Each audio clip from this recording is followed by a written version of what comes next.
관심이 없으시겠지만요. 이 얘기는 해야 됩니다. 꾸준히. 실제로 일부한테는 먹히고 있는 것 같은 작업이 들어왔어. 그러니까 김종인 비대위에서 뭐 최근에 이제 그런 논란이 있죠. 기본소득은 아직 시기상조하다가 하루 만에 말을 바꿔요. 기본소득 이야기 해야 된다 이런 식으로 말을 바꾸기도 하고 뭐 4대 보험 뭐 다 돼야 된다 이렇게 주장하기도 하고 어떻게 보면은 지금 심상정 대표하고 김종인 비대위원장 만나는 거 보니까 두 사람 다 진보정당 경쟁하는 것 같더라고. 근데 이런데 실제로 먹히는지 안 먹히는지는 사실 대부분의 국민들은 지켜볼 겁니다.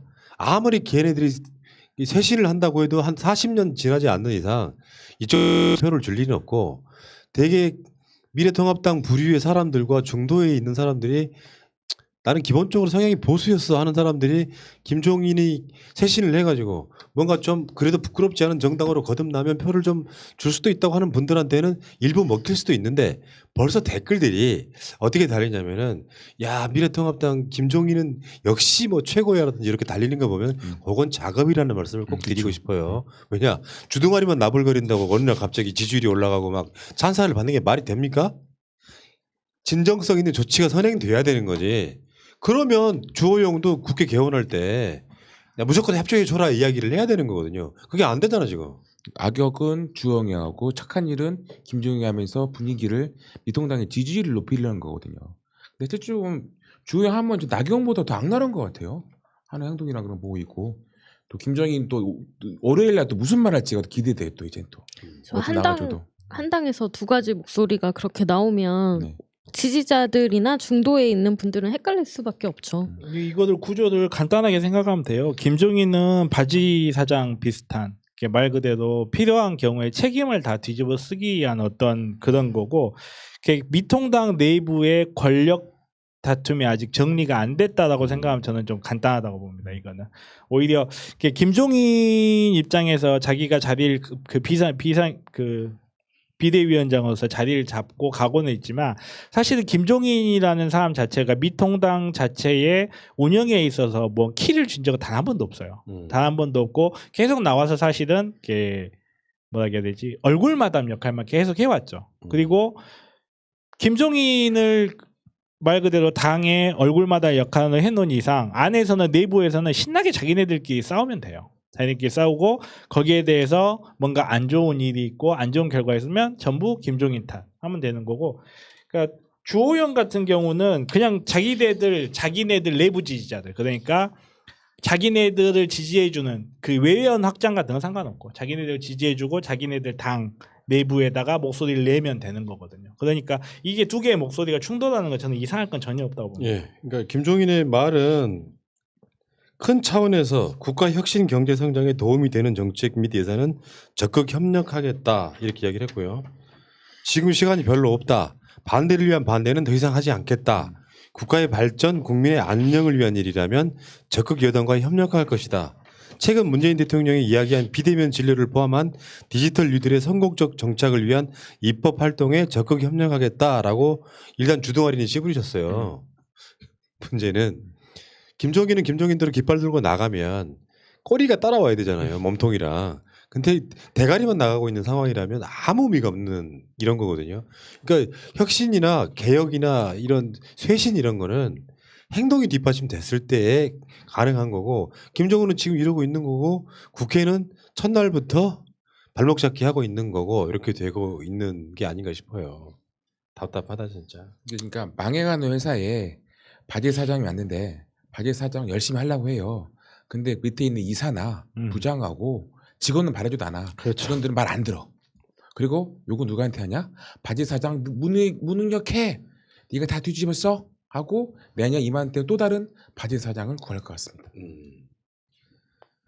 근데 나는 이제 다시 말씀드리지만 김종인의 이런 전략이 그나마 저쪽에서 나올 수 있는 머리 중에는 가장 훌륭한 거예요. 그렇죠. 그러니까 이것도 못하면 안 되는 거고 김종인이니까 가능한 거예요. 주호영은 할 수 없는 이야기예요. 그러니까 이게 답답한 게 김종인이 저렇게 했을 때 미래통합당이 일사불란하게 김종인의 뜻대로 움직여주면 민주당은 사실은 굉장히 데미지가 클 겁니다. 반대로 말하면.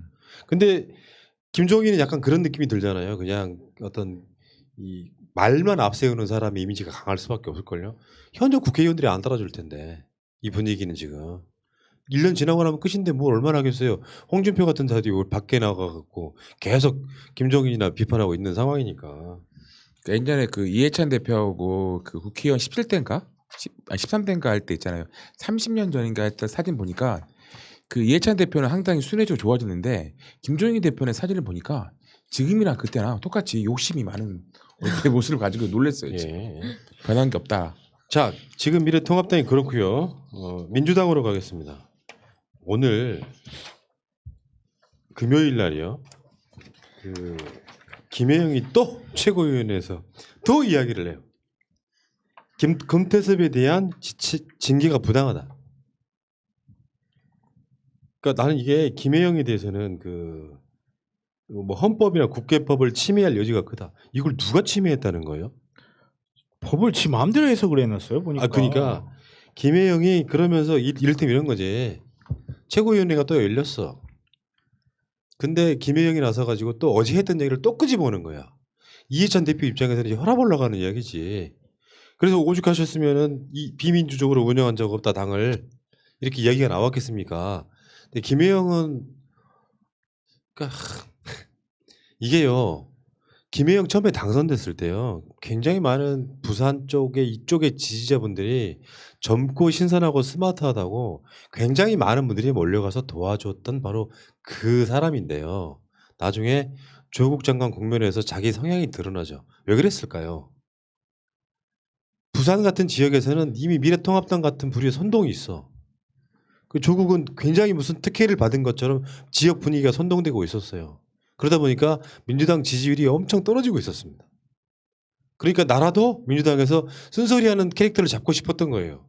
그러면서 조국 장관을 비판하기 시작하고 검찰 개혁에 입 닫는 순간 김혜영은 이미 부산에 있는 민주당 지지자들한테는 인심을 다 그러니까 믿음을 잃어버렸던 이런 상황이란 말이에요.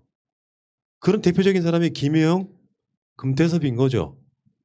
그런데 지금에 와가지고 한번 발언을 끝나서 정리가 됐으면요. 또 당인으로서는 좀 못마땅한 게 있더라도 다른 이야기가 넘어가야 되거든요. 다음날 최고위원회에 또 그 이야기를 또 하는 거야. 이미 마무리가 된 이야기를. 물론 이게 민주적이라고 좋게 바라볼 수도 있겠지만 뒤집어 말하면은 찌질한 거예요. 몇 번을 말하지만 민주적인 게 아니에요. 민주적인 거는 내부의 의사 결정 과정에서 자유롭게 이야기하고 토론하고 그리고 그 결정을 도출해 나가는 과정을 민주적으로 하라는 거지. 결정 도출 다 됐는데 딴소리하면 그건 그냥 미친 X라니까요. 아니 이게 김혜영 의원 같은 지금 이 금태섭의 징계 보면 논란 보면서 너무 웃겨요. 솔직한 말로 정당 민주주의, 정당 정치라는 걸 일이라도 이해하면 이런 이야기 절대 안 나오거든요. 국회법 114조 2는 의원이 정당의 의사에 기속되지 않고 양심에 따라 투표하라고 정말 명확하게 기재돼 있잖아요. 양심에 따라 기권했잖아.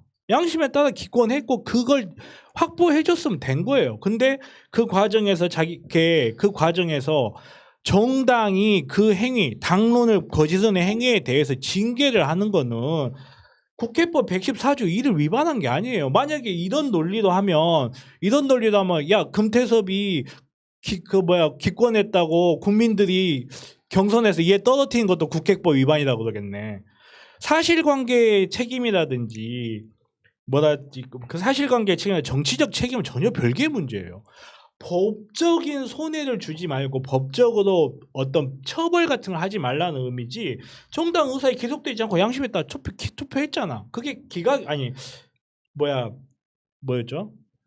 포기한 거잖아요. 포기. 이 포기한 행위를 할 거 다 해놓고 나중에 징계 줬다고 해서 이 법의 위반이다. 말도 안 되는 소리고. 그러니까 그게 못하게 막 물리적으로 막았다 이런 것도 아니고. 그렇죠. 헌재 등에서도 해석이 나왔습니다. 당내에서의 어떤 징계 이런 것들은 당에 맡길 문제지 법이 개입할 문제가 그렇죠. 아니다 이렇게 보면 되는 거고요. 이거를 자기 마음대로 해석을 해가지고 헌법과 국회법을 침해할 여지가 크다는 것이 솔직한 개인의 심정이면 네 심정이면 그거를 좀 논리적으로 좀 설명을 좀 해봐. 그렇게만 말하지 말고 법을 네 마음대로 해석하는 게 법이 아니야. 그러니까 이렇게 자꾸 논란을 만들고 이를테면 이런 걸 좋아하는 사람들한테 먹잇감 되는 겁니다. 나는 이런 당인들 싫어하는 거예요. 그러면 조선일보, 중앙일보, 동아일보 등이 어떻게 기사를 쓰냐면 역시 소신 있는 김혜영, 민주당에는 비민주만 있다 이런 식의 워딩으로 활용되기 딱 좋은 거를 이미 끝난 사안을 갖고 또 그 다음날 최고위원회에서 꺼내. 최고위원 임기는 8월 달까지거든.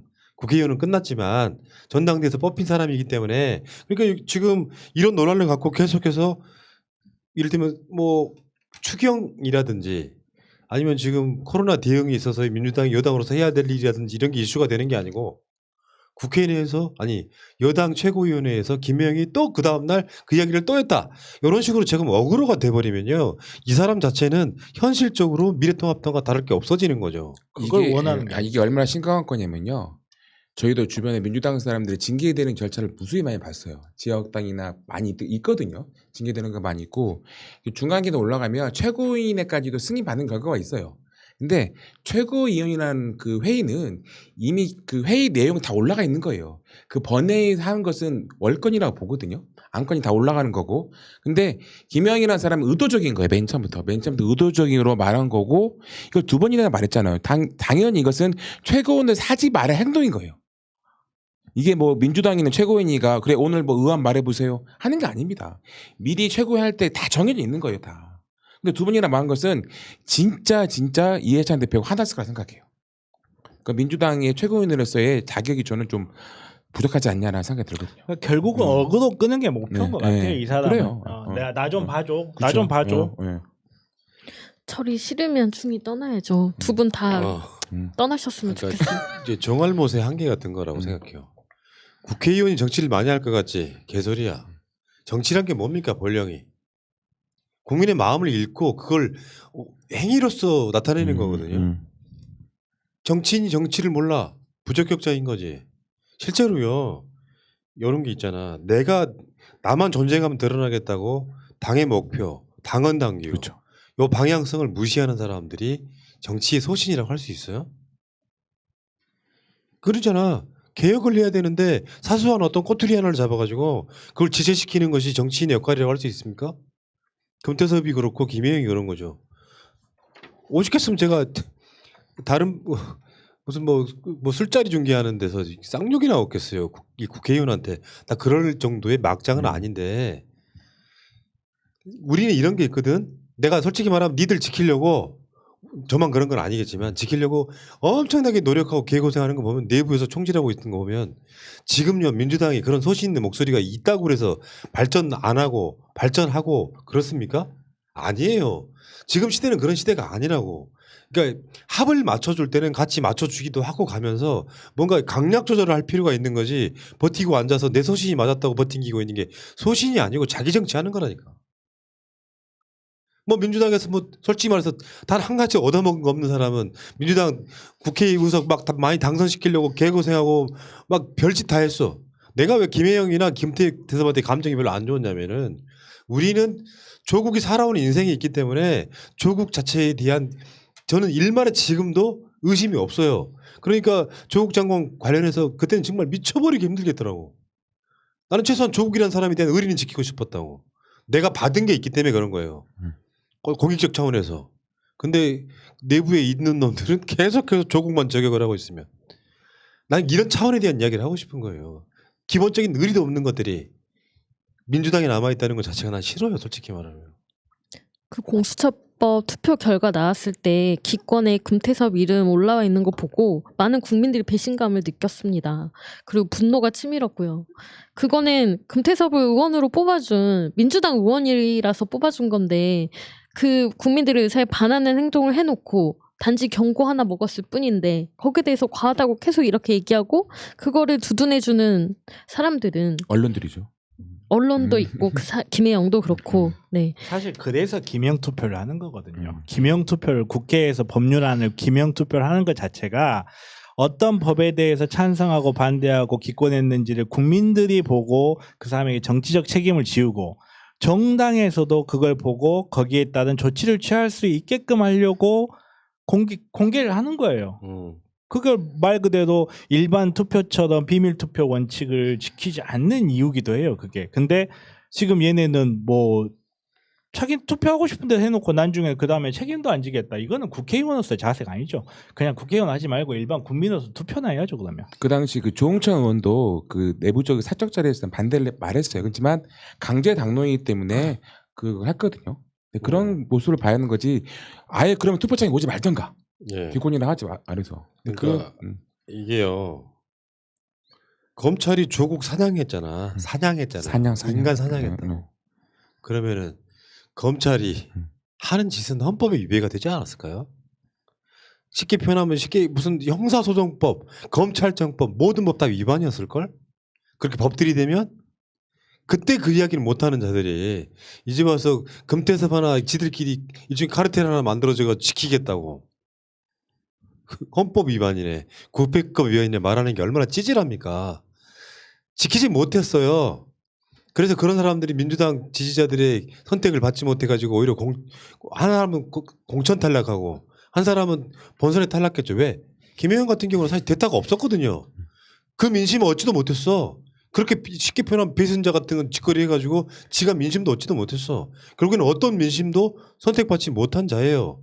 다시 한번 말씀드립니다. 이런 분들은 국민의 민의를 대변하지 못해서 죄송하다. 국민의 뜻을 잘 몰랐다. 그렇게 생각하고 고개 숙이고 살면 돼. 뭔 이제 와서 헌법이니 무슨 국회법 위반이나 이런 이야기를 하고 있냐고요. 됐고요. 여기까지 해.